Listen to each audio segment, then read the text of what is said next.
ठीक है। चलें, एक सिंपल सी कुछ चीज़ें थी, जाने लगा हूँ आगे। अब रिटर्न फाइल करने लगे हैं बच्चे, जहाँ पे जिसको समझ ना आए ना मुझे बता दीजिएगा। हमने एक चीज़ पढ़ी थी, अकाउंटिंग प्रॉफिट वर्ड ना, ठीक है। सेल्स हैं, लेस एक्सपेंसेस, सारे के सारे एक्सपेंसेस। फिर अब एक्सपेंसेस में कुछ चीज़ें अभी हमने नहीं डाली। कौन कौन सी चीज़ें नहीं डाली? ये एक अहम चीज़ है, एक अहम टॉपिक है। ये है इनएडमिजिबल expenses.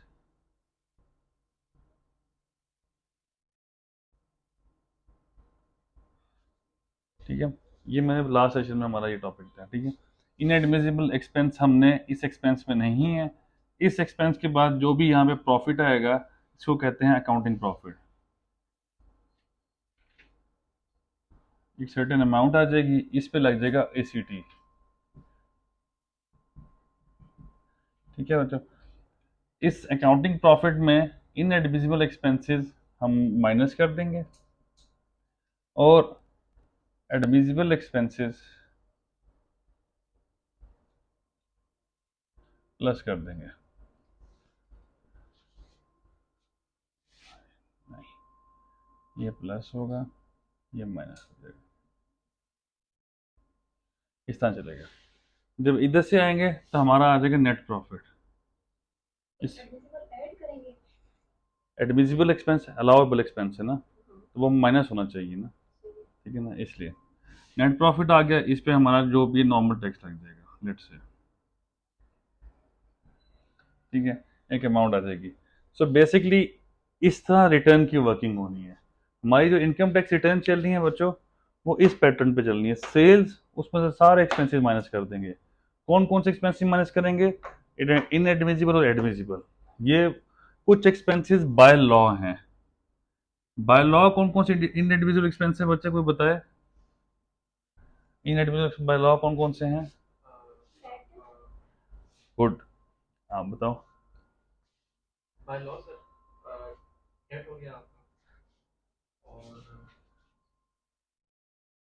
Depreciation. Accounting depreciation, accounting amortization, provision for gratuity for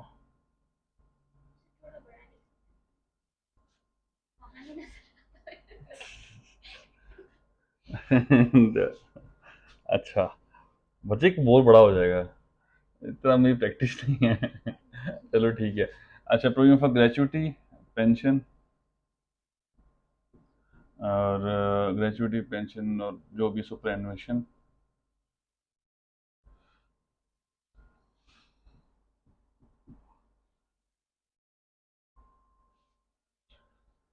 अच्छा, इधर तक ही रहते हैं हम। सिंपल सी बात है कि जो बाय लॉ का मतलब है कि कानून के मुताबिक कुछ एक्सपेंसेस ऑटोमेटिकली इनएडमिजिबल हैं। अकाउंटिंग डेप्रिसिएशन क्योंकि रेट का डिफरेंस है, इसलिए हाँ, हर टाइम डिफरेंट होती हर यूजली ज़्यादातर डिफरेंट होता है, रेट डिफरेंट होता है, जिसकी वजह से वो कहता है आप इसको निकाल दो। अमोर्टाइजेशन वो कहता है निकाल दो, कोई प्रोविजन आपने बुक किया वो कहता है निकाल दो। फिर वो जो एक्सपेंसेस एडमिजिबल बनाओ, जो कि एज पर लॉ एडमिजिबल हैं, वो कौन कौन से हैं? Tax depreciation, tax amortisation. अगर ये प्रोविजन है तो अगर ये सर्टेनिटी के साथ है, इसे कहते हैं, इधर क्या सर्टेनिटी के साथ क्या आ जाएगी? एक्चुरियल रिपोर्ट आ जाए। अगर इसकी एक्चुअल रिपोर्ट है, खैर वो थोड़ा सा कम्प्लेक्स इशू है, हम उस पर नहीं जाएंगे, फिर सारे फंस जाएंगे। खैर, एक्चुरीज जो हैं, एक्चुरीज वो लोग होते हैं जो कि एक तरह से प्रोविजनिंग करते हैं कि इतना with the passage of time इतना एक्सपेंस इनकर हो जाएगा, वो विद सर्टेनिटी बता रहे होते हैं। तो बड़े एक्सपेंसेस, ये इन्वेस्टमेंट एनालिसिस होते हैं, इंश्योरेंस कंपनीज वाले, वो उनके पास एक्चुरीज बैठे होते हैं। तो जो एक्चुरियल होते हैं वो आपको एक रिपोर्ट जनरेट करके देते हैं, वो कहते हैं इतनी जो प्रोविजन आपने बुक की है ये सर्टन है, इसने अलाउ हो जाना है। तो फिर जो अलाउ हो गई तो वो फिर एडमिसिबल बन जाएगी। है। वो आपके पास इवेंट पे होती है, अगर वो हुआ तो फिर हाँ, इकोनॉमिक सिचुएशन भी होती है, ठीक है ना। जैसे मार्केट गिरती जा रही है, गिरती जा रही है, वो कह रहे हैं कि कुछ अर्से बाद पाकिस्तान में कोई कंपनी खड़े होने के काबिल नहीं है, सुजुकी बंद होगी, होंडा बंद होगी, कोरोला बंद होगी, सारी बंद होती जा रही है ना with the passage of time. इस तरह टेली कम्युनिकेशन एमरजेंसी लगी हुई है, वहाँ पे भी मसले आए खड़े हैं। So with the basic return इस तरह की जो भी चीज़ें आनी शुरू हो जाएंगी तो वो आपने उसको एज इट इज़ बुक करना है। अब ये था सिंपल वर्जन, ठीक है। Let's go to a big picture, ठीक है ना। थोड़ा सा अब मैं कम्प्लेक्स की तरफ जा रहा हूँ। मैंने पहले आप लोगों को पढ़ाया था, आप लोगों को ये जो बच्चे नहीं आए थे उनको इसलिए, और ये क्योंकि हमारी रिकॉर्डिंग नहीं हो पा रही थी इसलिए हमने कहा कि ये दोबारा करेंगे सेशन ये वाला। मैं अभी इसको दोबारा करने लगा हूँ सेशन को ना एक तरह से, ठीक है। अब यहाँ पर ना मैंने इसको डिलीट कर दिया यार।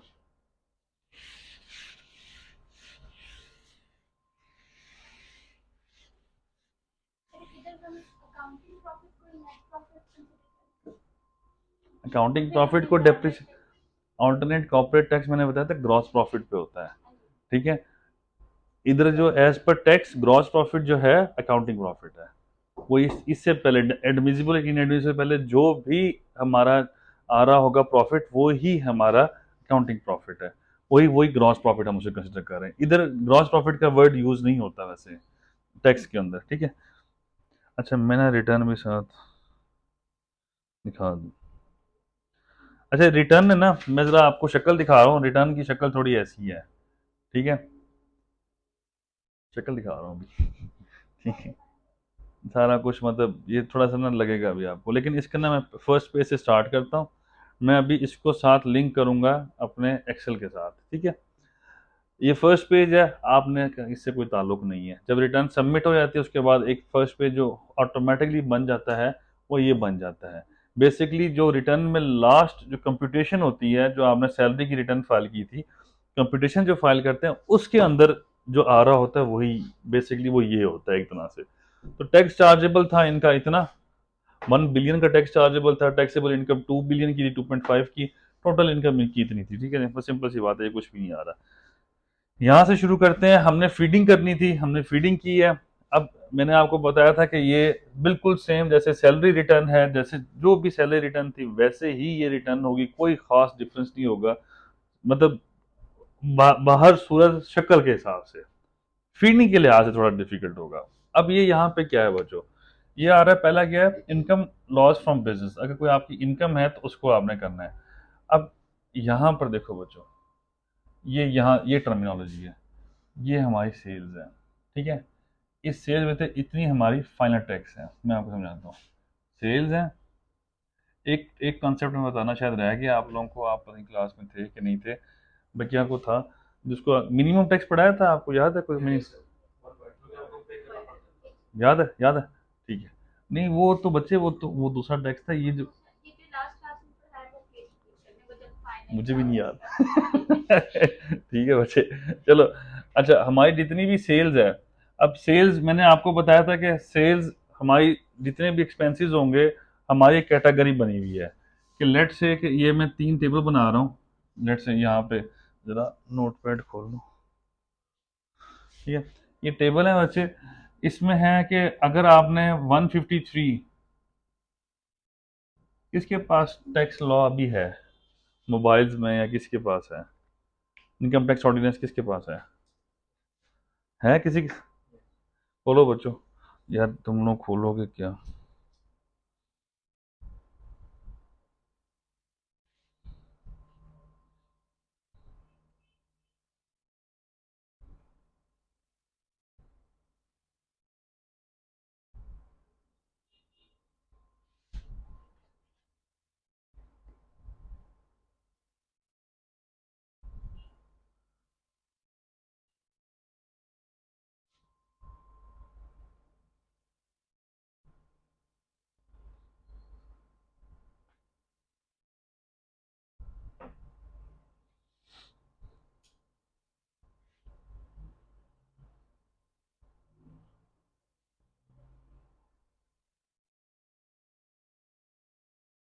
ये जो भी पढ़ा रहा हूँ ना बच्चों, ये जहन में रखिएगा आप लोग, क्योंकि आगे ये है ही टैक्स ना, इसी के ऊपर है। एडवांस टैक्स मैंने आप लोगों को बताए थे, एडवांस टैक्स से कौन कौन से सेक्शन हैं, एनीवन? 147, कमाल। आगे 1155, 1155, yes, 1, 147 से 115 तक, 55, ठीक है। तो 56 भी है यार, मैं कहा था कि ये अपने अहम ये हैं।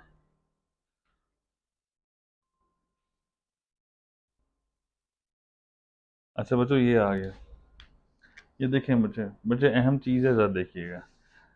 The rate of tax to be deducted from a payment referred in clause A of subsection 1।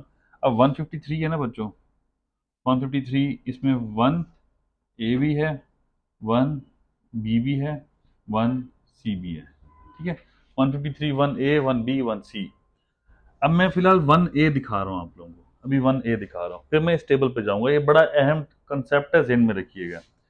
The rate of tax to be deducted from a payment referred to in clause A of subsection 1 of 153A of 1 subsection 1 of 153 shall be in case of sale of rice। अगर चावल बेचते हैं आप लोग, if चावल बेचते हैं, cotton seeds बेचते हैं, एडिबल ऑयल बेचते हैं, तो 1.5% of the gross amount payable. तो जो भी आपने इनवॉइस की है, लेट से आपने इनवॉइस की है या आपकी इनवॉइस है, इसमें आपने एक अमाउंट लिख दिया है, लेट से कि कोई भी अमाउंट थी, जिसे कोई अमाउंट बताओ यार, कोई अमाउंट बता दिया करो जल्दी से। ठीक है 1.5 मिलियन, 1500000, ठीक है, 15 लाख है। इसने कहा कि जी ये आपका इंक्लूसिव ऑफ एवरीथिंग है, inclusive of sales tax, inclusive of income tax. फिलहाल मैं भी बता रहा हूँ, अभी मैंने कुछ भी नहीं माइनस किया हुआ, ठीक है। टोटल आपने इनवॉइस जो बताई ना, फाइनल इनवॉइस के नीचे जो अमाउंट आई है दैट इज 1.5 मिलियन, ठीक है। उसने क्या कहा, in case of sale of rice, cotton seed और edible oils 1.5% of the gross amount, ठीक है। ग्रॉस अमाउंट का 1.5% निकालो जरा। 5500। बाकी बात है, मुझे यकीन नहीं आता यार।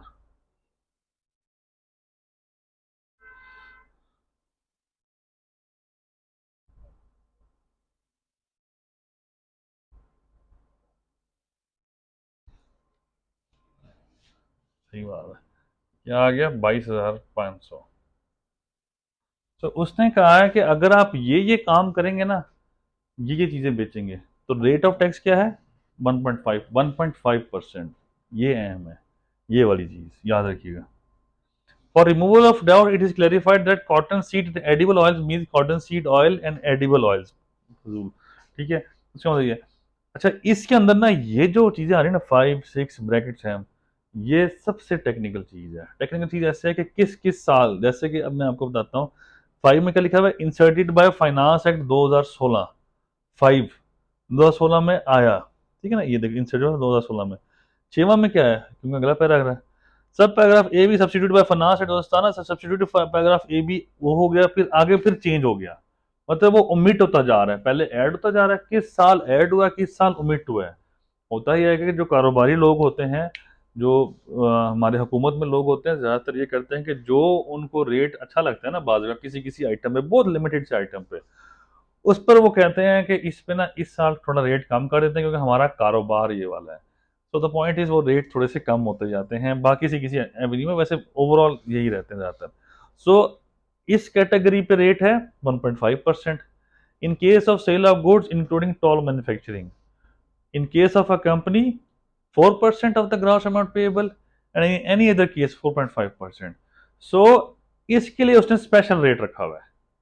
लेकिन जो इसके अलावा जितने भी हैं गुड्स, जितने भी गुड्स हैं, अगर वो कंपनी बेचेगी तो ग्रॉस अमाउंट का यहाँ 4% हो जाएगा। अगर कंपनी के अलावा कोई बेचेगा तो 4.5%। हाँ हाँ, इंडिविजुअल एओपी हो गया, कुछ भी हो गया, सोल प्रोप्राइटर हो गया, वो सारे उस पर 4.5%। तो ये रेट्स आ गए यहाँ। वो ऊपर वाला राइस के हवाले से और एडिबल वो चीजें, हाँ, नीचे किस हवाले से सिर्फ उसके अलावा, उसके अलावा जितनी उसके अलावा गुड्स जितने भी हैं, उस पे 4.5%। कंपनी है तो 4%, कंपनी के अलावा 4.5%। ये क्लियर हो गया आप लोगों को, ये लाइन क्लियर है आप लोगों को, ठीक है। थोड़ा सा आगे चलते हैं इसी को।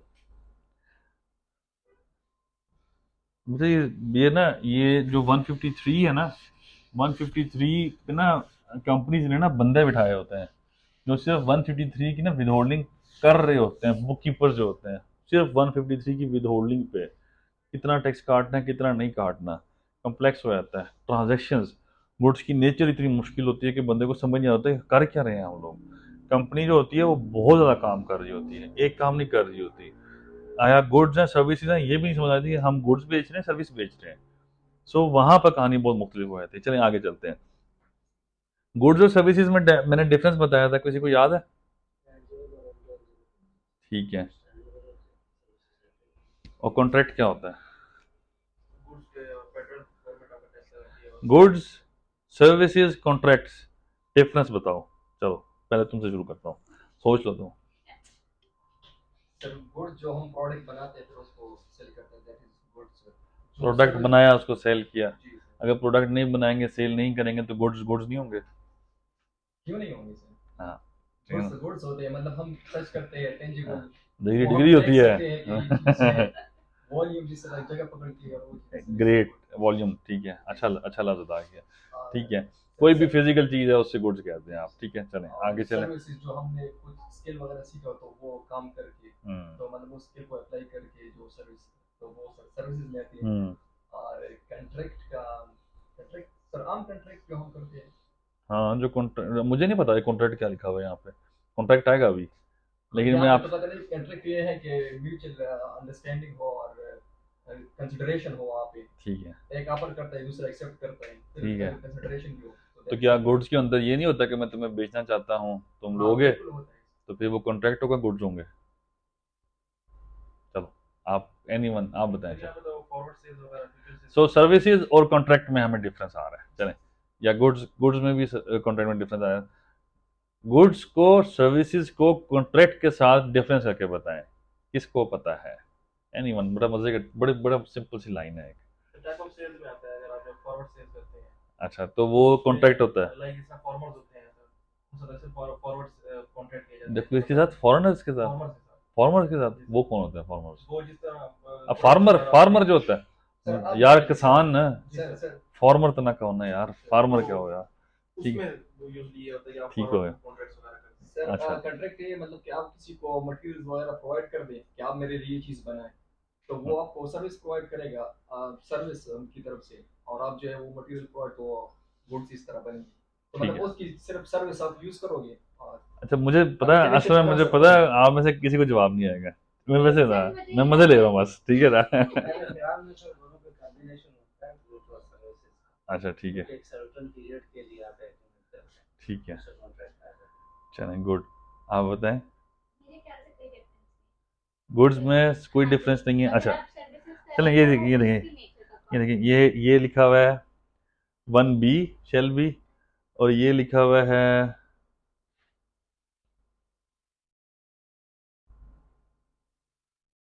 इन सी, तो सी इज अबाउट कॉन्ट्रैक्ट्स। ठीक है, सो डिफरेंस है। चलें सर ये रिटर्न एग्रीमेंट होता है ना पार्टीज के दरमियान। ठीक है, चलें मैं बताता हूँ। ये भाई ने बिल्कुल ठीक कहा है। गुड्स और सर्विसेज जब इकट्ठी प्रोवाइड की जाएं तो उसको कॉन्ट्रैक्ट कहा जाता है, अगर इकट्ठी प्रोवाइड होंगी। ठीक है, एक प्रोवाइड होगी तो या गुड्स होगी या सर्विस होगी, लेकिन दोनों इकट्ठी, फॉर एग्जांपल अब आप लोगों के दिन में एग्जांपल आ रही होगी, क्या एग्जांपल आ रही है? सर जैसे हम सर जैसे मशीनरी प्रोवाइड की जाती है, हाँ मशीन इंस्टॉलेशन जो होती है वो गुड्स में आ जाती है, लेकिन उसके आफ्टर मार्केट उसके रिपेयर ओवरहॉलिंग जो है नहीं बच्चे, मशीनरी गुड्स में आती है, मशीन की इंस्टॉलेशन सर्विस वो वो पूरा हमारे तक सर्विस पूरा जब पहुंच जाएगी ये चला के देंगे तो वो कॉन्ट्रैक्ट में आ जाएगा। जिस तरह ठेकेदार होता है, ईंटें भी लेके आता है, मजदूर भी लेके आता है, घर बना के देता है, सिंपल। जो घर बना के देगा तो उसने कॉन्ट्रैक्ट किया हुआ है, और उसका टैक्सेशन, क्योंकि रेट ऑफ टैक्सेशन में फ़र्क आता है। कॉन्ट्रैक्ट हाँ, अभी कोई नहीं, अभी आगे चलते हैं। अच्छा जी, आगे क्या है, कंसेप्ट क्या है? अगर आप अब सर्विस, मैंने एक टेबल बनाया 3 का। ठीक है, 1A में आप घी देते हैं, कोई और जैसे कि बाय प्रोडक्ट है घी का टिन। ठीक है, जैसे कि इसके अलावा एक टिन दे रहे हैं और कोई और बाय प्रोडक्ट कह लो आप, जैसे कैप्स दे रहे हो। ठीक है, एक कंपनी है आपने, वो घी बनाती है, ठीक है, उसका बाय प्रोडक्ट क्या है, जो टीन बच गया उसके पास, ठीक है ना, वो उसने वो अलग सेपरेट लोहा बेच रहा है, ठीक है, ढकने उसके सेपरेट बेच रहा है, ठीक है, लेट्स से वो 3 तरह के बिजनेस कर रहा है।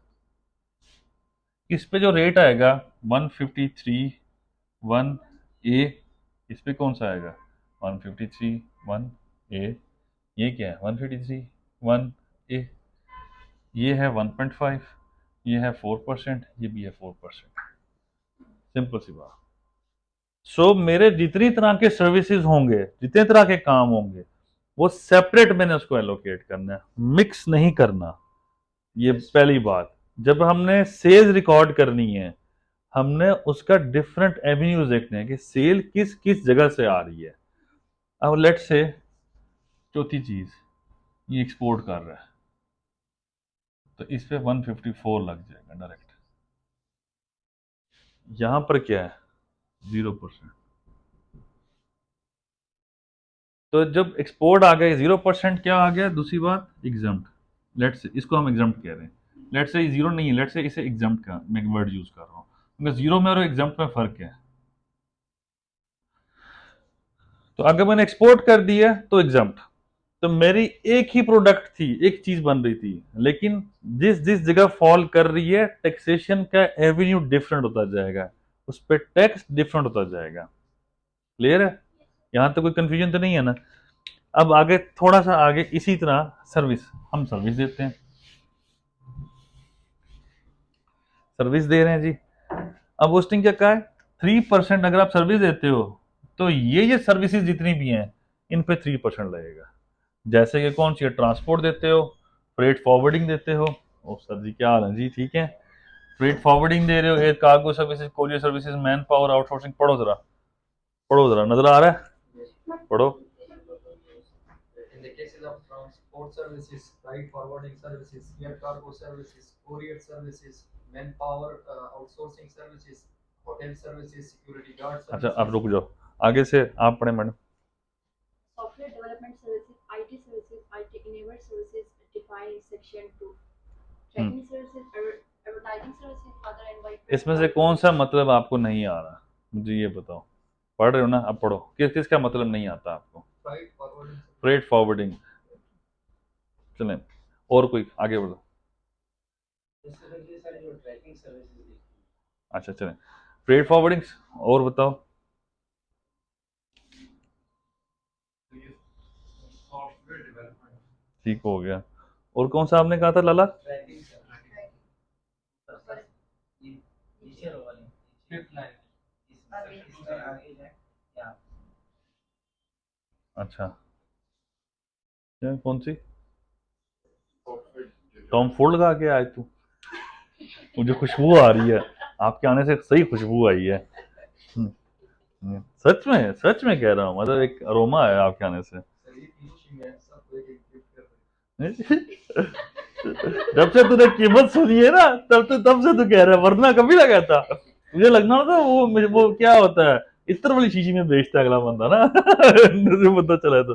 अच्छा बच्चे, और कौन सा कहा था लाला? सॉफ्टवेयर डेवलपमेंट, So ये भी rendered by Pakistan Stock Exchange Limited. This one. ये rendered by Pakistan stock exchange limited, ठीक है ठीक है। और इधर सॉफ्टवेयर डेवलपमेंट कहीं पे आया होगा, आईटी एंड आईटी के आगे होगा, या ये है सॉफ्टवेयर डेवलपमेंट।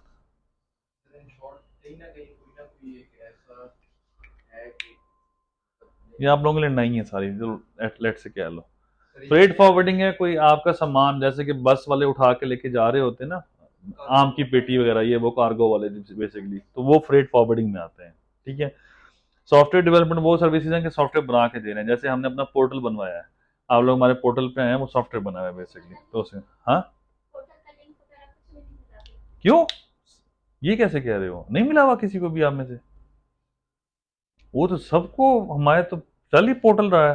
हम मैंने तो आपके नाम आपके उस सुनने पोर्टल है, हमें पता ही नहीं स्टार्टिंग में सर ने बताया था कि टेस्ट हुआ करेंगे, वो याद नहीं। अच्छा चलो ठीक है, माजरत मैं चेक करता हूँ, वो समय सारे ऑनलाइन बैचेस के लिए फिर ये ना पोर्टल हो, वो फिर ऑनलाइन के लिए ना हो सिर्फ, क्योंकि ऑनलाइन सारे हम ऑनलाइन पे पोर्टल ही चल रहा है, वो तो पोर्टल पे ही कर रहे हैं हम। फिजिकल में पोर्टल भी हमें देते हैं, मौका है। ऐसे नहीं होता। अच्छा चलो मैं चेक कर लेता हूँ, ठीक है।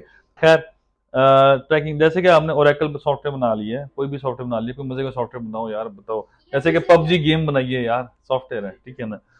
ट्रैकिंग सर्विसेज, यार वो गाड़ियों में इंस्टॉलेशन वो ट्रैक नहीं करते, ट्रैक वाले, वो वाले हैं ट्रैकिंग ना, ठीक है ना, इसमें और कोई नहीं है। हाँ कोई सर्विसेज, कोई पाकिस्तान स्टॉक एक्सचेंज ने कोई भी सर्विस दे दी है आपको, सर्विसेज रेंडर्ड बाय, मेरे ख्याल से ऐसा लिखा होगा, service rendered by Pakistan stock exchange limited, PSE जो है, उसने कोई भी आपको सर्विस दे दी है, तो वो सारी की सारी उस पर रेट ऑफ टैक्स के 3%। शेयर रजिस्टर जो शेयर को रजिस्टर कर रहा होता है, एससीसीपी वाले कर रहे होते हैं, बाहर बंदे लोग बैठ के कर रहे होते हैं, ठीक है, लेट से 3% पे करना। इन जितनी भी सर्विसेज हैं, ग्रॉस अमाउंट का 3%। सिंपल सी बात है। जितनी इस तरह की सर्विसेज आएंगी, इस तरह की जो भी सर्विस आएगी, ये बाय नेम आ गई है, ये है बाय नेम। अगर बाय नेम पहले नहीं हुआ करती थी, ये नया ऐड हुआ है, ये टू जो है ना, ये टू ऐड हुआ है फाइनेंस एक्ट 2021 में, ठीक है। पहले ये नहीं होता था, पहले बस होता था कि कंपनी देती है तो ये है रेट, और अगर कंपनी नहीं देती तो ये रेट। तो यहाँ तक बस सिंपल सर्विसेज हैं कि भाई इस तरह की कोई भी सर्विस देगा ना, ठीक है, तो उस पे रेट ऑफ टैक्स सिंपल सी बात है 3% है। आगे चलते हैं।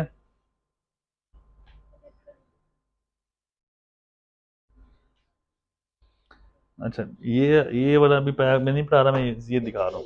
इन केस ऑफ रेंडरिंग और providing of services other than sub clause 1, जो अभी आपने पढ़ी है, इन case of a company 8%, in any other case 10%, ठीक है। अगर उन सर्विसेज के अलावा कोई बंदा किसी भी किस्म की सर्विस देता है, अगर कंपनी है तो रेट ऑफ टैक्स है 8%, अगर कंपनी के अलावा कोई भी है तो रेट ऑफ टैक्स है 10%। सो मैं आप कोई भी सर्विस देता है, उन सर्विसेज के अलावा हमें रेट ऑफ टैक्स चार्ज होगा 10%, और अगर मैं कंपनी हूं तो मेरा रेट ऑफ टैक्स मुझे चार्ज होगा 8%।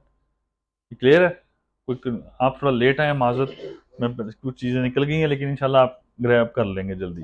अच्छा आगे है, हाँ सबसे ऊपर सर्विस है कोलेटरल मैनेजमेंट सर्विस। हाँ, बेसिक कोलेटरल, mortgages, हाँ वो जो बेसिकली जब आप किसी से ना, जैसे लेट से कि आप गिरवी रखवा के कोई आप चीजें ले रहे होते हो, जैसे आप इन्वेस्टमेंट्स कर रहे होते हो, ठीक है ना, उसके बेसिस पे ये बेसिकली ना एक आईएफआरएस कौन सा है सर ये जब हम ये फाइनेंशियल इंस्ट्रूमेंट ना, जी सर फाइनेंशियल इंस्ट्रूमेंट, कोलेटरल का तो मुझे पता है। ठीक है ना, तो उसकी बेसिस पे आपकी जो भी सर्विसेज कंपनी से ले रहे होते हो, लेट से यहाँ पे इंश्योरेंस कंपनीज जो होती हैं, उनसे आप एक तरह से सर्विसेज ले रहे होते हो ना, तो वो सारी कोलेटरल मैनेजमेंट सर्विसेज होती हैं ज़्यादातर उसमें। तो एक इंश्योरेंस कंपनी दूसरी कंपनी से इंश्योर्ड होती है, तो इस तरह की जितनी भी सर्विसेज आएंगी वो सारी की सारी उस पर रेट ऑफ टैक्स 3% है। बट द पॉइंट इज, इतना नहीं डीप जाना, पॉइंट ये है कि इस तरह की कोई भी सर्विस आएगी, रेट ऑफ टैक्स 3% है, और कुछ नहीं है, बस कहानी ये है, ठीक है। अब बच्चों एक चीज लिखी हुई है, अच्छा चलो ठीक है, कोई मसला नहीं। तो अच्छा, in respect of person making payment to an electronic and print media for advertising services, तो उस पर रेट ऑफ टैक्स है 1.5। इन सब के अलावा अगर कोई बंदा एडवर्टाइजमेंट करवाता है, उस पर जो रेट ऑफ टैक्स है वो आपने 1.5% करना है, क्योंकि ये सर्विस है डिफरेंट। तो आपके पास यहाँ पर सर्विसेज की 4 टेबल बन गए। लेट से कि 153(1)(b) में आपने कोई भी जैसे कि कोलेटरल मैनेजमेंट सर्विसेज ली हैं, तो आपका रेट ऑफ टैक्स आएगा 153(1)(b) के हिसाब से, और इसके अंदर आगे सब क्लॉज 1 जो हमारी ये वाली आ रही है इसके अंदर, तो इसके हिसाब से आपका रेट है 3%। अगर आपने कोई और सर्विस ली है कंपनी से, तो आपका रेट ऑफ टैक्स है 8%, और अगर आप इंडिविजुअल हो तो रेट ऑफ टैक्स 10% है। लेकिन अगर आप एडवर्टाइजिंग सर्विसेज ले रहे हो, तो उस पर आपने डिडक्शन करनी है 1.5% के हिसाब से। तो बेसिकली ये 4 रेट्स आपको लॉ ने प्रोवाइड किए हैं। ये 1.5% तो कंपनी और सर्विस दोनों के लिए भी एडवर्टाइजमेंट में। कोई भी एडवर्टाइजिंग लिखा हुआ है। इन रिस्पेक्ट ऑफ पर्सन, पर्सन की डेफिनेशन क्या है, मैंने पढ़ाई थी आप लोगों को, सारे सारे बीच में आते हैं। तो word in respect of person making payment to electronic and print media for advertising services, rate of tax है 1.5%। हमने सर्विसेज क्लॉज में एडवर्टाइजमेंट कर दी नहीं लिखा हुआ, ढूंढे, ये एफडीआरएल है ये, सर आगे वो है एडवर्टाइजिंग सर्विसेज। नहीं अदर देन होगा, अदर देन होगा, Yes, sir, other than. ये other than print and electronic media. ये जो हम स्पॉन्सर ऐड जो होते हैं इसमें हमने 1.5 देना। हाँ ठीक है।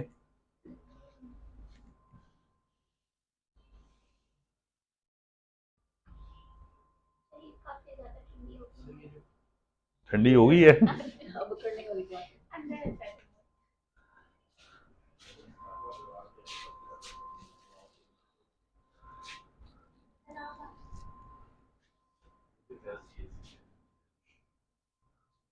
धूप में बैठ जाते हैं। मैं ही धूप में बैठता भाई, मुझे मुझे धूप से बहुत एलर्जी है। सच में। ये क्लियर है बच्चों? तो आपका कोई भी इन कंपनी है, उसका किसी भी किस्म का रेवेन्यू आता है तो आपने उसकी टैक्सेशन चेक करनी है।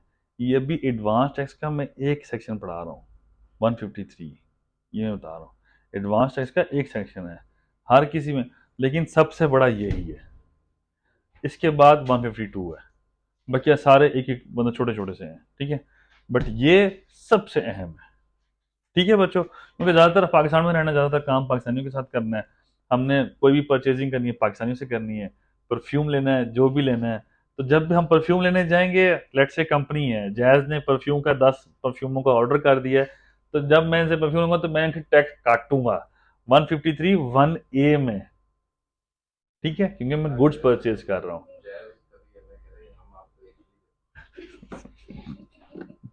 ठीक है, ठीक है, चलें थोड़ा सा आगे लेके चलते हैं। ये अब मैं आपको समझा रहा हूँ, अब मैं ये 153 कंप्लीट कर रहा हूँ, ठीक है। अच्छा ये आ गया जी।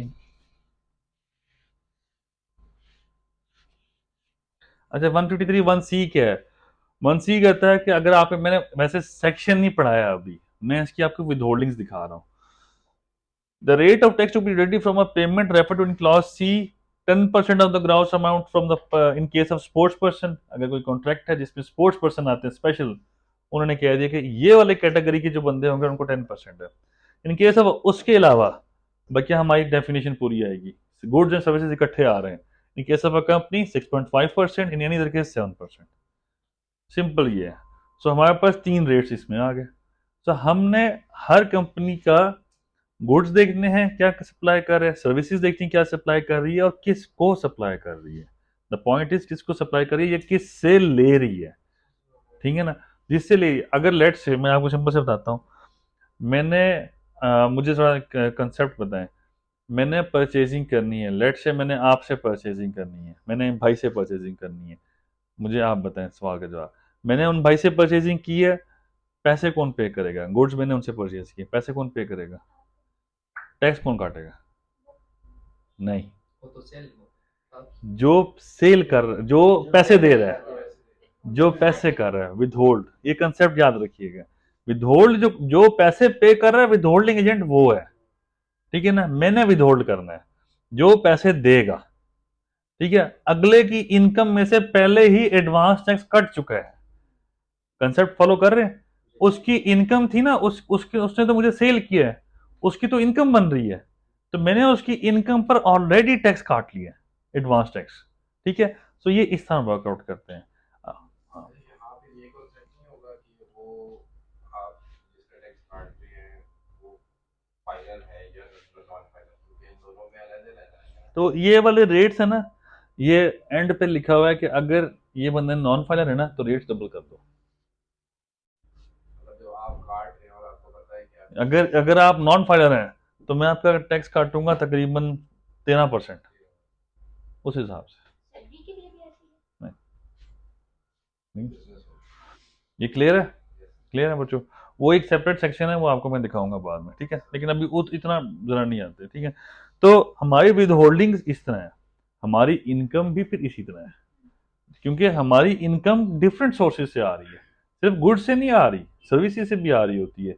एक कंपनी जितनी मतलब 5 उंगलियां कंपनी की घी में है, तो वो उसकी टैक्सेशन भी उसकी डिफरेंट डिफरेंट एवेन्यू से निकल के आएगी। तो आपने एक एवेन्यू को नहीं पकड़ना कि भाई गुड्स सप्लाई किए तो ठीक है, बस गुड्स हैं तो गुड्स हैं, बस कहानी खत्म। 153 1A से नहीं जाएगा बाहर वो, दैट्स क्लियर, इसमें कोई नहीं। लेकिन अगर आप कंपनी को देखेंगे तो वो एक काम कभी नहीं करते, वो ज्यादातर 5 से 6 काम कर रहे होते हैं, तो हमने 5-6 कामों को सेपरेट सेपरेट देखना होता है। अब जैसे कि ये हमारी हमारी हमारा ये जो कॉलेज है, अब हम आपको पढ़ा रहे हैं, उधर हम फर्म भी चला रहे हैं, ठीक है ना। हम कह रहे हैं वो हमारी कंसल्टेंसी सर्विसेज हैं, ये हमारी टीचिंग सर्विसेज हैं।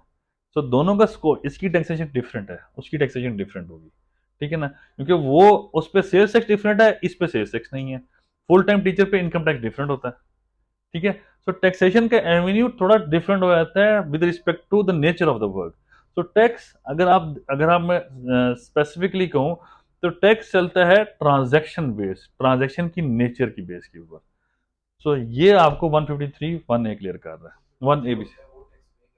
टीचर, हाँ, इतना टैक्स होता है उसका हाफ, रिडक्शन होती है फुल टाइम टीचर। टीचर के साथ नाइंसाफी क्यों ना इंसाफी है? हाफ पे बहुत बड़ी चीज।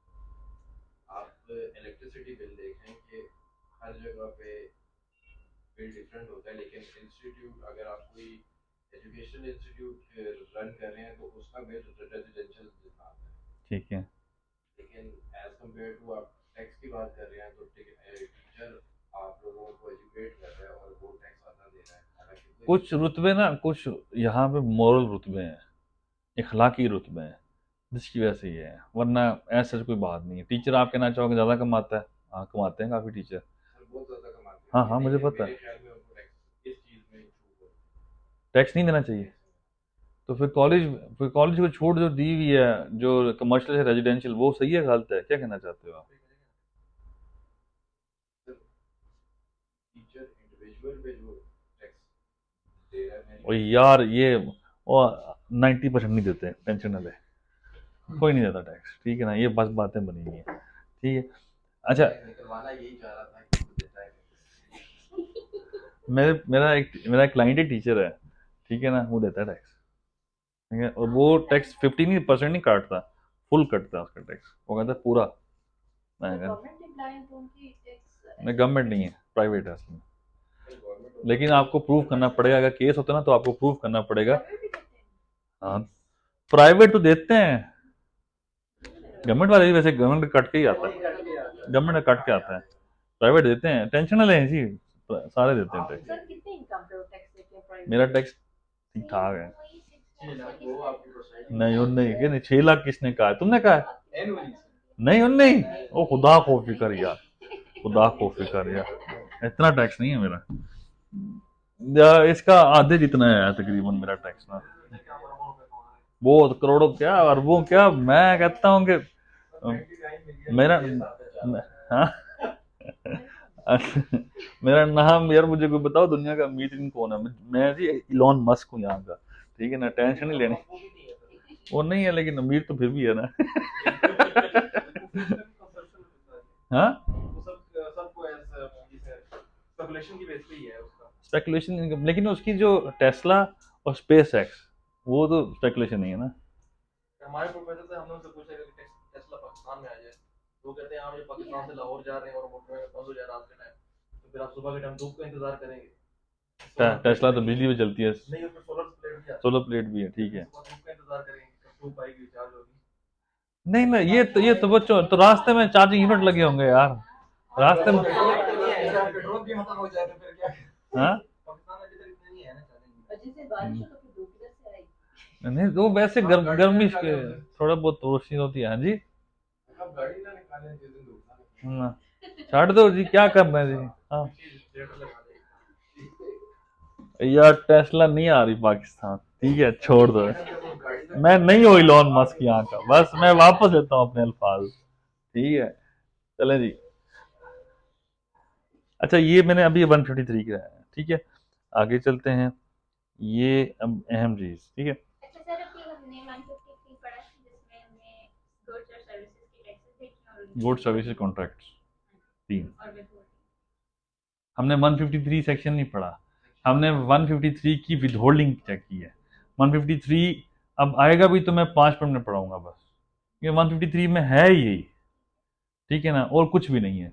वो भी पढ़ाता हूँ मैं भी, छੱਡ दो, ये भी मैं मुका दूँ कहानी, ये फिर जेनों में रहेगा आप लोगों के। सर आप अपने सीक्वेंस के मुताबिक मैं सीक्वेंस के मुताबिक जा रहा हूँ, तू टेंशन ना ले रहा। टेंशन नहीं लेनी। आपके होते हुए मुझे वैसे ही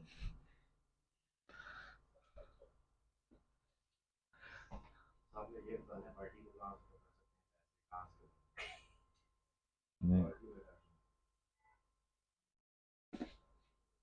ये बच्चे देखो ये वाला पॉइंट, द टैक्स डिडक्टेड। अब ऊपर वाली बात वही है जो ऊपर है ना 1 में, ये क्या है, मैं 1 पढ़ता हूँ बच्चों। Every prescribed person making a payment in full और पार्ट मेकिंग अ पेमेंट, ठीक है। अगर पेमेंट करोगे तो टैक्स कटेगा, पेमेंट नहीं करोगे टैक्स नहीं कटेगा। एक रूल बेसिस क्या कहता है, जब क्रेडिट पे भी अगर सेल्स होते हैं तो आपको कार्ड कर सकते हैं। टैक्स कब कटेगा, जब क्या जब क्या पेमेंट हो। बताएंगे एक्रूअल वो एक accrual है और cash basis. Tax different. Tax कहता है कैश बेसिस को मैंने फॉलो करना है जब पेमेंट होगी, ठीक है ना बच्चे, जब पेमेंट होगी तब मैंने टैक्स काटना है। एक्रूअल कहता है एक्सपेंस बुक कर दो,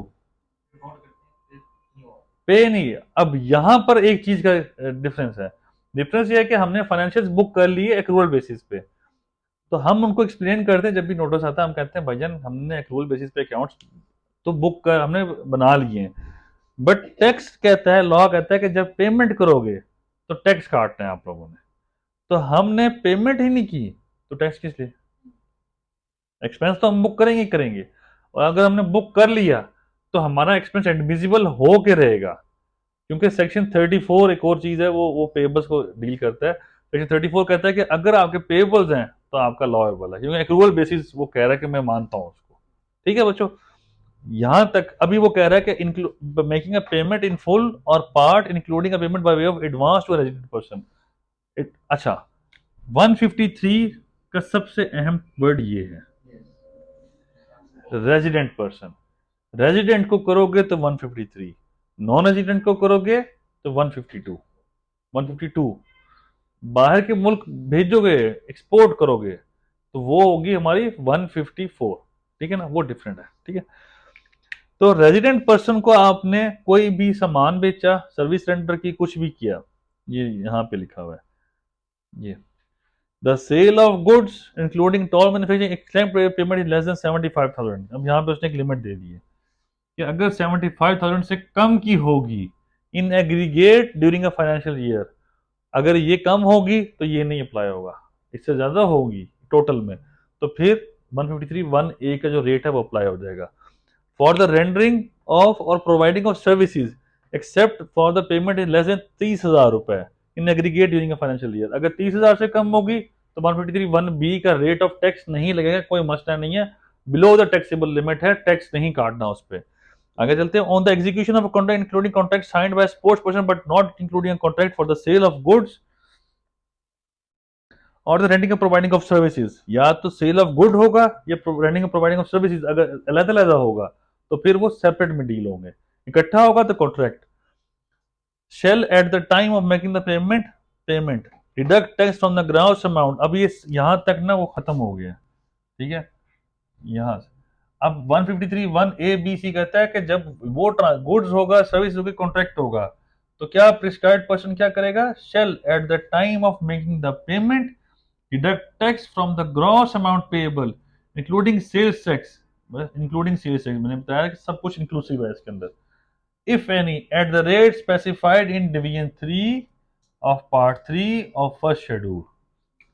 सो मैंने जो आपको दिखा रहा था वो division 3 of part 3 of first schedule था, उसमें रेट क्या थे, गुड्स के रेट सेपरेट थे, सर्विसेज के रेट सेपरेट आ रहे थे, और कॉन्ट्रैक्ट के रेट सेपरेट आ रहे थे। तो ये कह रहा है 153 सेक्शन हमें पढ़ा रहा है। अब इसमें आगे ये सिंपल सी चीजें हैं उसको छोड़ देते हैं, ये सबसे अहम है, the rate of the tax deductible under subsection 1 and under subsection 2 of this section 1 और 2 on this section on the income of a resident person shall be minimum tax, ठीक है, वर्ड याद रखिएगा, ये अब मिनिमम है, पहले ये मिनिमम नहीं होता था, यह है 6। The word final substituted bye finance act 2019, पहले ये फाइनल होता था, कि इस पे एक दफ़ा टैक्स दे दिया, बस और टैक्स नहीं देना आपने, जो मर्जी कर लो। ये आपकी फाइनल इनकम का तस्वर होती थी, अब फाइनल इनकम तस्वर नहीं होती है। ठीक है बच्चों, अब क्या है मिनिमम। मिनिमम ये है कि कम से कम तो तुसी इतनी देनी ही देनी है। ठीक है ना, मतलब जो रेट्स उस मैंने आपको पढ़ाए हैं वो कहता है भाई इतने तो आपने देने ही देने हैं, बकिया आप उधर कंपटीशन में जाएं। सो आप कंपटीशन में जाते हैं अब। सो मैं ये कंसेप्ट लेके जा रहा हूँ, मैं इकट्ठा अभी लेके जा रहा हूँ, टेंशन नहीं लेनी। जहां फंसोगे बच्चों बताना मुझे।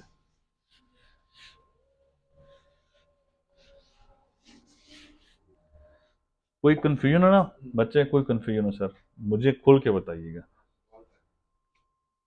ठीक है, चलें जी। अब मेरा क्या है, क्या मैंने क्या बता रहा हूँ कि मेरा जो टोटल रेवेन्यू है वो 40 मिलियन का रेवेन्यू था, 40 बिलियन का रेवेन्यू था। सेल्स मेरी 40 अरब की थी सेल्स। इसमें कुछ इनकम थी मेरी फाइनल टैक्स रिजीम की, कुछ इनकम थी अब एग्जाम्प्ट थी, कुछ एग्जाम्प्ट होनी चाहिए। अब ये दोनों माइनस कर देंगे तो मेरे पास ये वाली जो इनकम है ये है एनटीआर। सिर्फ इतना वर्ड आप लोग ध्यान में रखें।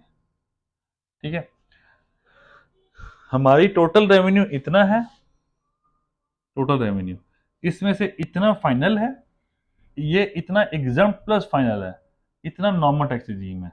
सो हमारी इनकम का ब्रेकअप ये है।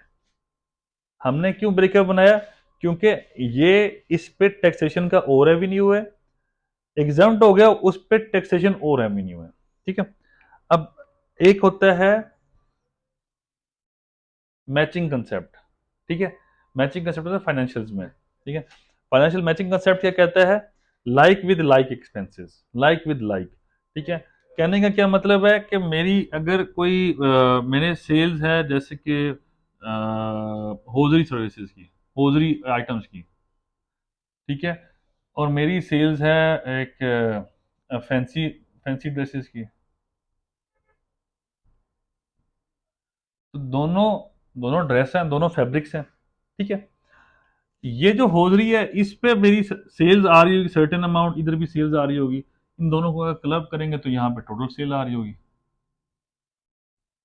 यहाँ पे एक टोटल सेल आ रही होगी। इसमें से टोटल एक्सपेंसेस निकल रहे होंगे, यहाँ से माइनस हो रहे होंगे, तो अकाउंटिंग प्रॉफिट बन रहा होगा हमारा। लॉ कहता है कि भाई लाइक विद लाइक एक्सपेंसिंग का मतलब है कि जो फैंसी आइटम्स पे आपका एक्सपेंस इनकर हुआ है उसको अपोर्शन कर दें, सेपरेट कर लें। इस पे इसका एक्सपेंस आएगा, इस पर इसका एक्सपेंस आएगा। तो इसको जब हम एक्सपेंसेस को सेपरेट करेंगे, इनकी टैक्सेशन अगर डिफरेंट हुई, टैक्सेशन का रेट डिफरेंट हुआ, तो दोनों को सेपरेट सेपरेट कर लेंगे। यहां पर ये है कि एग्जम्प्ट का रेट और फाइनल टैक्सेशन का रेट डिफरेंट है। वो अपॉर्शनमेंट का एक कॉन्सेप्ट होता है, वो प्लीज रिवाइज अभी आपने वर्ड किया। अपॉर्शनमेंट यही है कि लाइक मतलब इसके साथ फैंसी ड्रेस बनाने पे जो मेरा खर्चा आया है वो इधर लिखूंगा, जो होजरी का खर्चा आया वो इधर लिखूंगा। इस टोटल में से मैं सेपरेट कर लूंगा, इसे कहते हैं अपॉर्शनमेंट, बाइफर्केशन। ठीक है, तो ये बाइफर्केशन हो रही है जस्ट सिंपल। तो मेरा जो भी एक्सपेंस इनकर हो रहा है एफटीआर में, मतलब इस इनकम को हासिल करने के लिए और एग्जाम्प्ट इनकम को हासिल करने के लिए, टोटल तो मेरा सेम का सेम रहेगा 29 मिलियन बिलियन, लेकिन इसको हासिल करने का मेरा खर्चा डिफरेंट है। मैं आपको सिंपल समझाता हूँ। नादरा जो है, अभी नादरा की रिटर्न है, नादरा क्या करता है या इस तरह जो भी है वो ये करता है कि आपने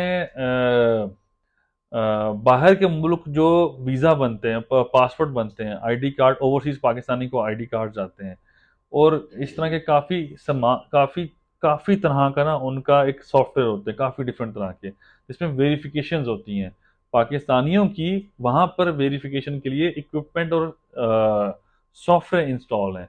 यहाँ पर अगर आपने कभी किसी ने इजी पैसा कराने गया हो ना, तो वो अंगूठा लगाते हैं तो वहाँ पे पहला पहला पेज देखो तो लिखा होता है ई सहूलत। ई सहूलत जहाँ पे लिखा होता है ना वो नादरा का प्रोडक्ट है। ठीक है, बैंकों में जाओगे ई सहूलत लिखा होगा, मतलब वो प्रोडक्ट है नादरा का। ठीक है ना, वो नादरा ने हर जगह पे इंटीग्रेट किया अपना प्रोडक्ट। तो वो इस तरह का उसने बाहर के मुल्क में लोगों की सहूलत के लिए अपने ही बंदों की सहूलत के लिए ये प्रोजेक्ट्स बनाए हुए हैं। तो उनकी जो एग्जाम्प्ट इनकम या फाइनल टैक्स रेजिम वाली इनकम है वो बहुत ज्यादा है, वो उनका वहां खर्चा बहुत है। ठीक है, सो मैं जस्ट कहना चाहता कि उनके जो एक्सपेंसेस हैं इस पे डिफरेंट आ रहे होंगे, इस पे डिफरेंट आ रहे होंगे, ये तो पाकिस्तान में वैसे ही चल रहे हैं। ठीक है। सो ये मैंने अपॉर्शनमेंट कर ली इनकी। यहाँ पर मुझे तकरीबन 1-2 बिलियन बचे, कितना यहाँ पे मेरा लॉस आ रहा है, नहीं इनकम ही आ रही है ओवरऑल, ये जो भी है, ठीक है। चलें, इसमें जो आपने बड़ी वाली जो मेरे साथ किया, अगर हम दोनों को एक्सपेंस एक जगह पे करें, बात एक ही है, लेकिन अगर इसका रेट ऑफ टैक्स डिफरेंट हुआ तो मैं इसलिए समझाया था टैक्सेशन एग्जाम पे तो टैक्स ही नहीं है। जब टैक्स नहीं है तो एक्सपेंस पे, जब हमने एक्सपेंस माइनस कर रहे हैं उसमें से, तो हम कह रहे हैं जब टैक्स ही नहीं है तो फिर इसको हम ना, इसका टैक्स, लेट से मैंने एग्जाम एक्सपेंसेस जो हैं ये वाले मैंने टैक्स वाले में डाल दिए, इधर डाल दिए, तो मेरा टैक्स वाला एक्सपेंस कम हो जाएगा, इस पे तो टैक्स लगना ही नहीं है ना वैसे भी। तो ये जब इधर आ गए तो फिर मेरा टैक्स ही कम हो जाएगा। तो अपोर्शनमेंट करने का फायदा ये होता है कि मेरे जो सही वाले एक्सपेंस हैं वो रेलेवेंट हेड्स में चले जाते हैं, ठीक है ना। अगर होजरी पाकिस्तान में उस पर टैक्स नहीं है, इस पे टैक्स है, तो मैं होजरी के सारे एक्सपेंस इधर डाल दूं तो इस पे भी टैक्स नहीं बचे, तो 2 नंबरी हुई ना, समझ आ रहे। तो इसलिए अपोर्शनमेंट करनी पड़ती है।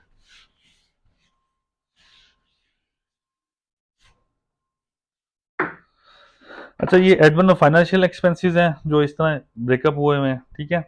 इधर ऑपरेटिंग प्रॉफिट आ गया। कोई कंफ्यूजन तो नहीं है, कोई नींदा शींदा तो नहीं आ रही, क्लियर हो रहा है बच्चों, कोई टेंशन तो नहीं है? अगर ज्यादा बर्डन पड़ रहा है तो मुझे बताओ, मैं कोई और टॉपिक छेड़ता हूँ। क्लियर है? कोई आगे चले ना बच्चे, चले ना, जी सर। कोई कंफ्यूजन तो नहीं लाला? ठीक है, चलो। अच्छा, ये हमारे एक्सपेंसेस हैं। अब ये मैंने खुद हमने हम एक्सेल ये बनाने का क्या फायदा होता है, हम यहाँ पर अपना ना पहले टैक्स की वर्किंग निकाल लेते हैं, हम अपनी शीट्स बनाते हैं, हम टैक्स की वर्किंग निकाल लेते हैं। जब टैक्स निकल आता है हमने कहते हैं ये इस तरह टैक्स बन रहा है। फिर चीज़ें अगली वो बाद में होती हैं कि ये क्या इधर करना है, क्या उधर करना है, ये चीज़ें थोड़ी बहुत चीज़ें ऊपर नीचे होती हैं। खैर, the purpose of it is कि यहाँ से हम डायरेक्ट डाटा उठा के पंच करते हैं। हम डाटा यहाँ से उठाएंगे, वहाँ पंच करेंगे, हमें पता है टोटल इतना बनना चाहिए, क्योंकि लास्ट डे पे हमने रिटर्न फाइल कर रहे होते हैं।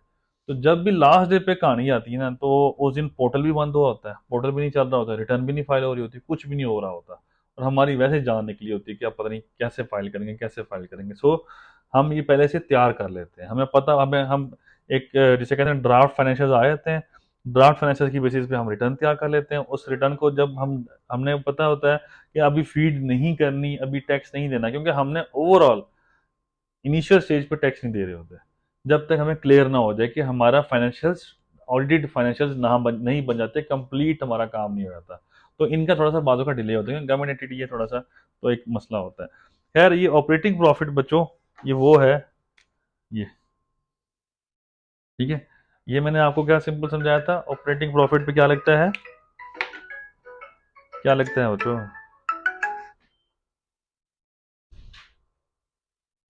वो प्रॉफिट जो आपके गुड्स और सर्विसेज से आपको आ रहा है, डायरेक्टली आपके ऑर्गेनाइजेशन से आपको आ रहा है, ऑपरेटिंग या नॉन ऑपरेटिंग, वो आपने किसी शॉप में इन्वेस्ट किया हुआ है या आप कोई अपना एसेट से लिक्विडेट कर देते हैं, उससे आपको प्रॉफिट मिलता है, तो नॉन ऑपरेटिंग कॉल नहीं उठा रहे। दोबारा बोलो, मैं मैसेज कर रहा था। है। गुड्स और सर्विसेज जो आप सेल करते हैं उससे ओ बच्चे सबर यार, नहीं करो ना। ये क्या है बच्चे, ये एक प्रॉफिट है, ये रेवेन्यू है, इस पे कौन सा टैक्स लगेगा?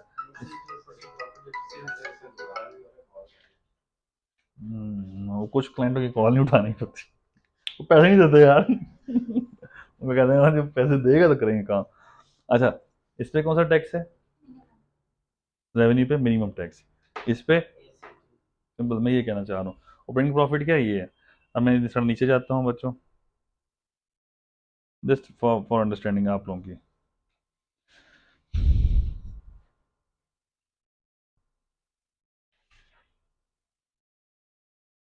सर एसीटी हम ईबीआईटी ईबीटी किसी पे भी लगा सकते हैं। बीटा वगैरह पे नहीं लगाना।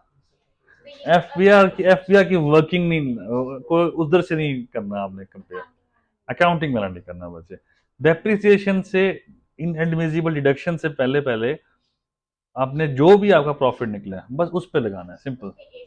तो वो है earning before interest tax and depreciation, I guess, ठीक है ना। तो वो अर्निंग बिफोर, उसका कोई ताल्लुक नहीं है फिलहाल, क्योंकि इंटरेस्ट आपका एक्सपेंस होता है, ठीक है, और इंटरेस्ट, टैक्स एंड डेप्रिसिएशन, सिर्फ इंटरेस्ट की एक इंटरेस्ट का मसला होता है बस, वरना टैक्स और डेप्रिसिएशन वो हम उसकी पहले ही कर रहे होते हैं। तो हमारा ऑपरेटिंग प्रॉफिट जो यहाँ पर आ रहा है उसमें सिर्फ इंटरेस्ट की वजह से वो एक फर्क आता है, ठीक है ना। सर एक मिनट जरा बैक एक जगह पे जो है ना कंफ्यूजन है थोड़ा। मैं कहीं नहीं आ रहा, मैं अभी इधर ही हूँ। टोटल ये टोटल रेवेन्यू पे कितना टैक्स है मेरे टोटल जो रेवेन्यू है उस पर मिनिमम जा रहा है, और ये जो अमाउंट आ रही है इस पे ऑल्टरनेट कॉर्पोरेट टैक्स ये 17% इस पे टैक्स है। ये ऑपरेटिंग प्रॉफिट जो होता है ना आपका, ऑपरेटिंग प्रॉफिट उस पर बस टैक्स लगा करता है 17% के हिसाब से। बस एक टैक्स की कोई तरीका है, मैंने आपको बताया था कि टैक्स आपका 3 चीज़ों का होता है। टैक्स क्या है? मिनिमम टैक्स, दूसरा ACT, तीसरा नॉर्मल। हाँ जैसे कह रहा हूँ, ये 29% है, ये 17% है, ये 1.25% है आई गेस, ठीक है। तो ACT जो है ये ऑपरेटिंग प्रॉफिट पर लगेगा आपको, बस नॉर्मल लगता है मैं आपसे चांसेस कम ही होते हैं, इनमें से जो भी हायर होगा ठीक वो लगेगा, सिंपल सी बात है। हम बनने नहीं देते, ठीक है ना, ये बात हो, ये और बात है। टैक्स ऐसे ही है, हम बनने ना दें, that is a different thing, ठीक है। अच्छा इसका ये अकाउंटिंग प्रॉफिट है, ये ऑपरेटिंग प्रॉफिट आ गया यार, क्या है। अस्सलाम वालेकुम, मैं ठीक ठाक, आप हैं रिश्तेदार भी ठीक है? बस यही नहीं, इतनी है आप किधर हैं?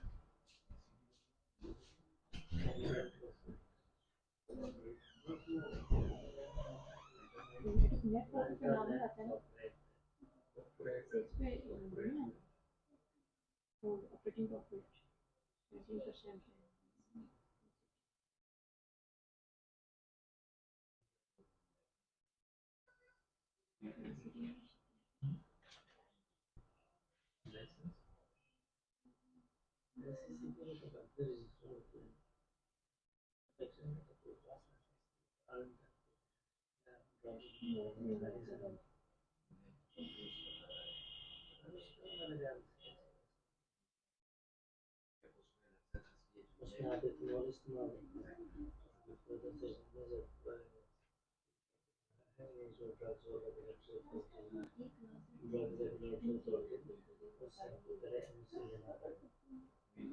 यहाँ से अगर ये बताएं एथेनॉल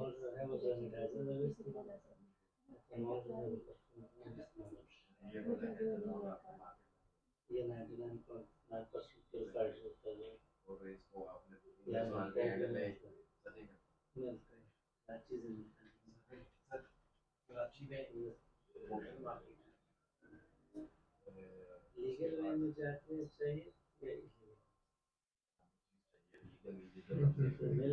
लीगल का लफ्ज ही नहीं है कराची में ना होटल गली में ना किसी से भी पूछना है नहीं भाई को जानते हैं आप वोट के नहीं हो जाएगा कोई लीग होटल के गली जाती है लेकिन किसी के पास नहीं है सबके पास मिलावट वाला है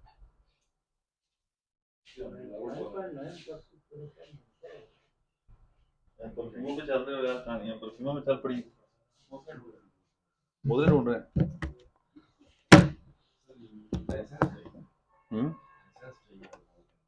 इसका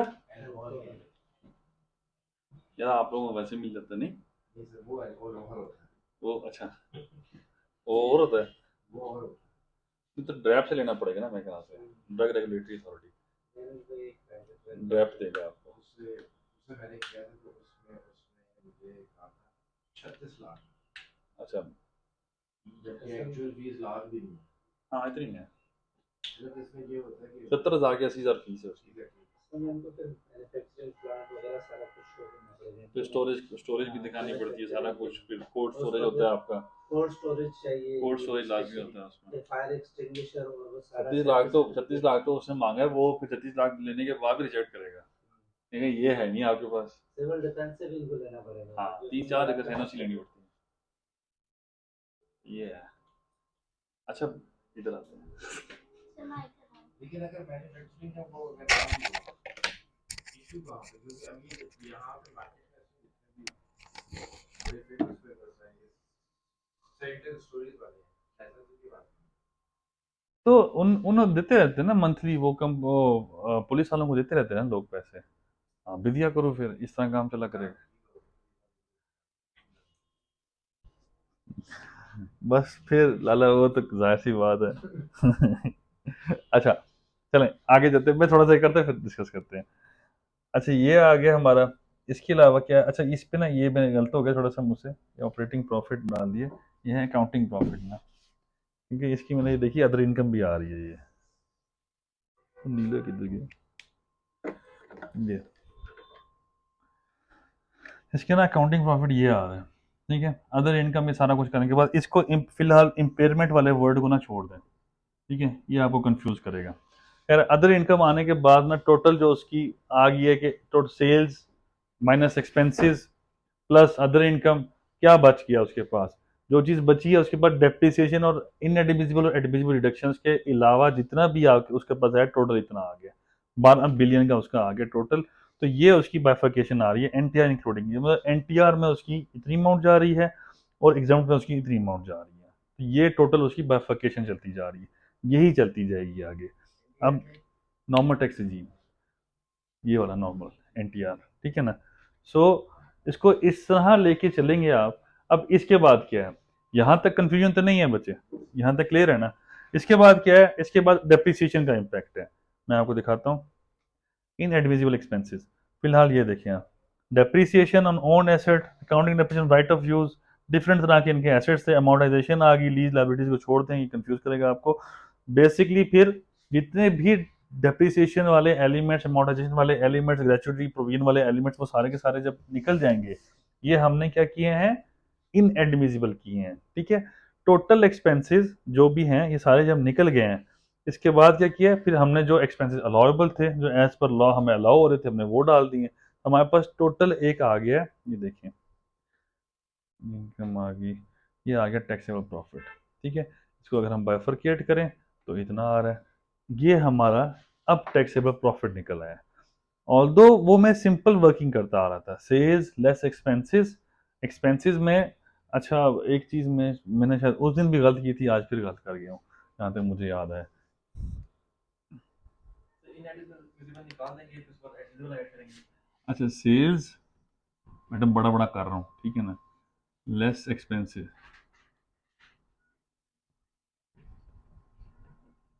अच्छा चलो जो भी है, ठीक है। यहाँ आ गया ऑपरेटिंग प्रॉफिट, नहीं अकाउंटिंग,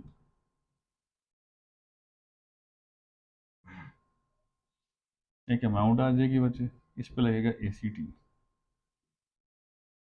इस पे लगेगा नॉर्मल। ठीक है, इसमें से लेस करेंगे या ऐड करेंगे हम,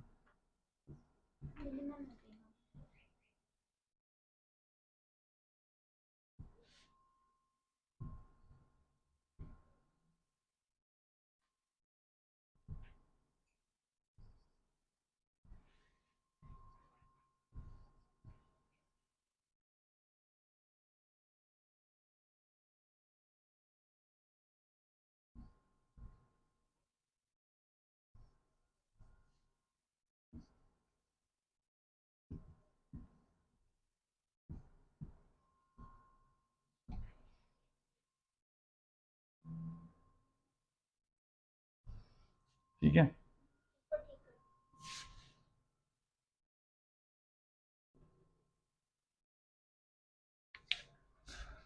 यहाँ तक ये क्लियर है, ये चार्ट अभी हमने इसको फॉलो किया है, उसने हमें, कंपनी क्या करेगी, हमें अपने फाइनेंशियल उठा के देगी। ये एक जिसे कहना है रूल ऑफ थंब, ये रूल ऑफ थंब है, चलना ऐसे है उसने।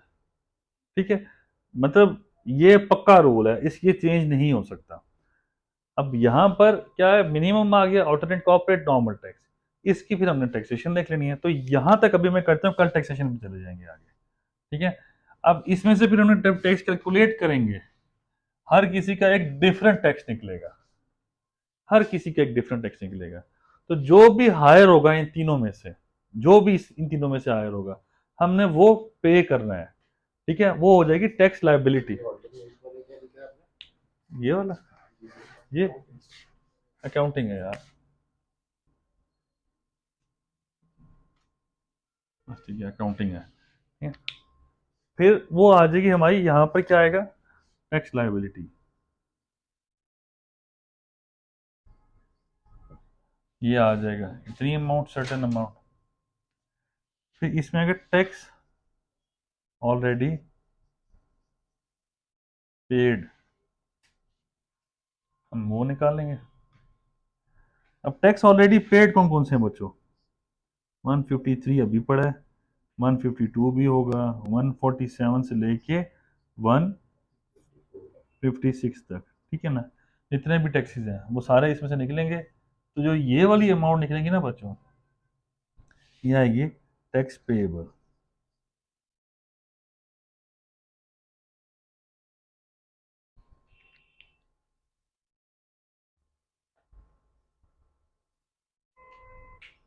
ये ऐड इनविजिबल, इन एडमिजिबल डिडक्शंस ये हम वापस डाल रहे हैं, ठीक है। अगर आप यहाँ पर देखो ना, एक्सपेंसेस लेट से ये माइनस हुआ हुआ है, तो इन एडमिजिबल प्लस हो जाएगा, अपोजिट होगा।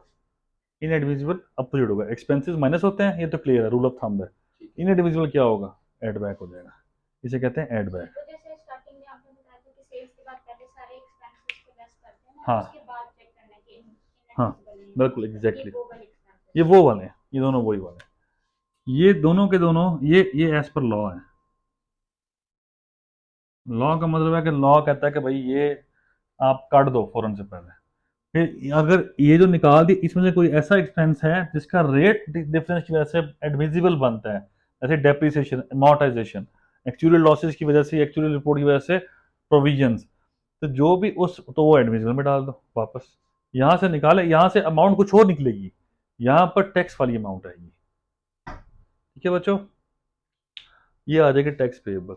सो यही बच्चों इधर यहाँ पर भी हमने यही किया हुआ है, बस उसमें यही है कि हमने एक ब्रॉड फॉरवर्ड टेक्स्ट एक होती है, खैर वो मैं बताऊंगा ही नहीं क्योंकि याद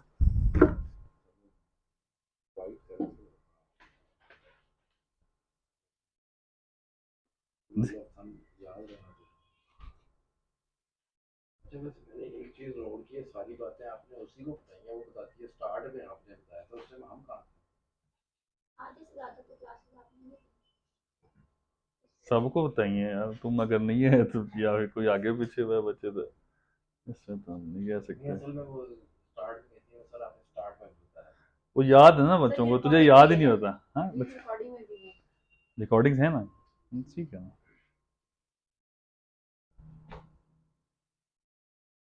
ये वाला क्या लिखा है? बच्चे टैक्स ऑलरेडी पेड, ये टैक्स लायबिलिटी था, 133, 152, 147 से 146 तक ये टैक्स पेएबल।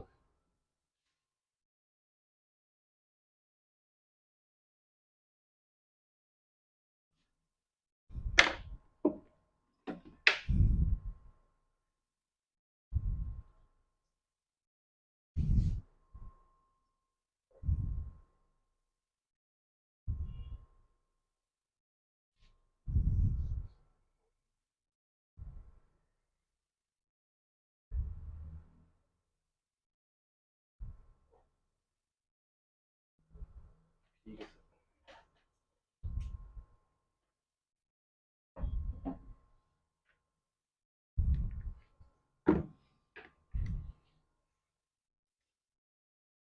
ये क्लियर है बच्चों?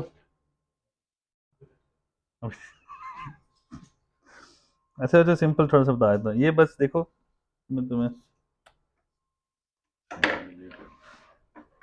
मुझसे ना ये बार बार नीचे नहीं होता, मुझे जहर लगता है ये, मैं तुम्हारे नीचे करना है ना इसको, फिर वो लिख नहीं सकता ना, फिर उसको ऊपर करके लिखना ना, उस पर लिखूंगा तो फिर फ़ायदा क्या होगा बच्चे। बात ये सुपर टैक्स आ गया, खैर ये नॉर्मल टैक्स हमने 33% के हिसाब से बनाया हुआ है, जो भी बन रहा है, ठीक है। अच्छा बच्चे ये देखो, ये हमने ACT बनाया, ये इसका ACT बना हुआ है, ये नॉर्मल बना हुआ है, खैर ये मिनिमम बनाया हुआ है। तो जिस तरह की इनकम होगी उस पर उसी तरह का टैक्स होगा, तो इनमें से जो भी हायर होगा हमने उसकी कैलकुलेशन करके हमने वही बनाया होगा नीचे करके, खैर वो मैं कल आपको दिखाता हूँ, ठीक है ना। ये देखिए tax chargeable higher of minimum ACT and NTR, तो हमारा जो मैक्सिमम बन रहा था ये बन रहा था, ऐसे हम, अब ये देखो, चलो खैर कल ही दिखा दूँ मैं आपको, ये कैसे बनाया हमने वो मैं आपको दिखाता हूँ, वर्किंग कैसे की है। खैर सिंपल सी बात थी, वही फॉर्मूला हमने अपनाना है, कोई उसमें कोई डिफरेंट चीज़ नहीं है। बस जब हमने एडमिजिबल इनएडमिजिबल डालने हैं तो हमने लॉ पढ़ लेना है, सेक्शन 21 देख लेना है, या इस तरह के डिफरेंट सेक्शन देख लेना है, डेप्रिसिएशन पढ़ लेना सेक्शन। उसको पढ़ने के बाद हमारे बहुत से जवाबात जो हैं वो ऑटोमेटिकली रिजॉल्व हो जाएंगे। लाइट ऑन है, ग्रीन ऑन है, तो ये ऑटोमेटिकली फिर हो जाएगा। तो इसके बाद मेरे ख्याल से जब ये हम इसी, अब ये जो मैंने किया ना, ये रिटर्न के अंदर एज इट इज इसी तरह रिप्रोड्यूस हुआ हुआ है।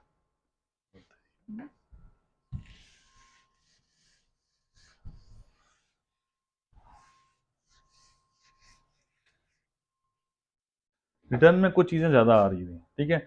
अब यहाँ पर अगर मैं आपको दिखाऊं तो बच्चों, जो महीना है बच्चे,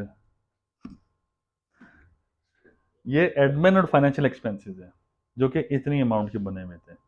ये हमने डायरेक्ट, मैंने सारे एक्सपेंस उठा के माइनस कर दिए हैं, जबकि इस पे हमने एक दो सेशन किए हैं। क्या सेशन किए थे? इन्हीं इन्हीं एक्सपेंसेस के ऊपर कि टैक्स कटना चाहिए, ठीक है, इतनी पेमेंट से ज़्यादा नहीं होना चाहिए, ये होना चाहिए, फला होना चाहिए। वो हमने इनके ऊपर सेशंस किए हैं, ये जो एक्सपेंसेस है, ठीक है।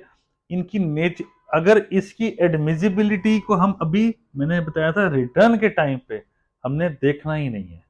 हमें एक्सपेंसेस फाइनेंशियल स्टेटमेंट्स आए, हमें एक्सपेंसेस बताए, हमने फौरन उठा के सारे डाल दिए। हमने कहा इसका टाइम नहीं है अभी हमारे पास। Admissible at the time of जब नोटिस होगा, नोटिस रिटर्न चेंज करने का, रिटर्न के कुछ भी हमें चेंज करनी है इनकम में से, वो कहेंगे कि ये क्या होगा।